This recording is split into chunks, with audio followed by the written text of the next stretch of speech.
Fit-tmiem laqgħa tal-Kabinett li ddiskuta fost oħrajn it-tema tal-edukazzjoni fl-Iskola Sekondarja ta' Ħaddingli, il-Prim Ministru wieġeb għal mistoqsijiet tal-ġurnalisti.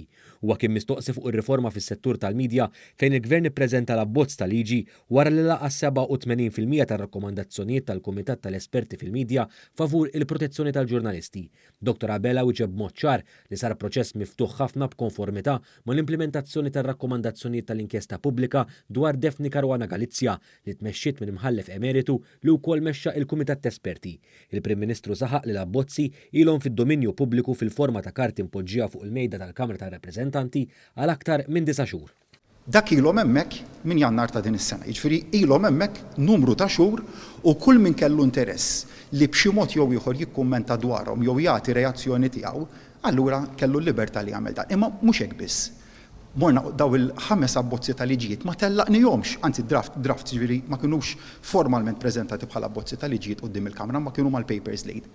Poġġejnihom quddiem il-Kumitat ta' Esperti, tajna żmien ta' xarejn lill-Kumitat ta' Esperti biex jevalwa u jiġi lura bir-rakkomandazzjonijiet tiegħu. Il-Kumitat ta' Esperti kellu l-libertà sħiħa li jikkonsulta ma' min ried bżieda mal-konsultazzjoni li konna għamilna aħna qabel poġġejna dawk l-abbozzi qudiemu.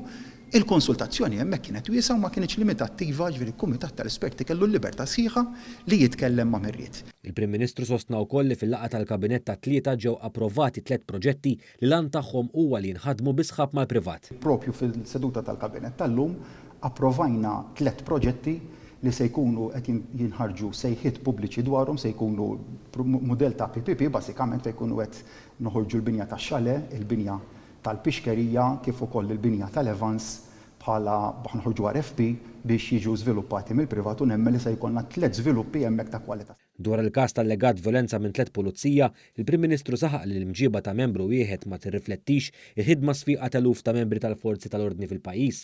Il-Prim Ministru spjega wkoll il-politika ta' pajjiżna fuq materja sensittiva bħal mija l-immigrazzjoni m'għandix tinbidel fuq każ iżolat. Ma jistax ikun li l-imġiba ta' persuna waħda tirrifletti l-imġiba ta' membri tal-korp ta' 5,000 membru tal-korp u tal-forzi tal-ordni, li nista' ngħid huwa li l-maġġoranza assoluta tal-membri tal-forzi tal-ordni tagħna jagħmlu xogħolhom b'rispett, b'dinjità, b'rispett lejn il-ġurament tal-ħatra tagħhom u ngħid li sodisfatt ċertu riformi li saru kemm fil-korp tal-Pulizija, kemm fl-Armata, kemm fis-CPD, kemm fil-Leża u f'entitajiet oħrajn li huma inkarigati mill-infurzar huma ħallew riżultati tajbin ħafna.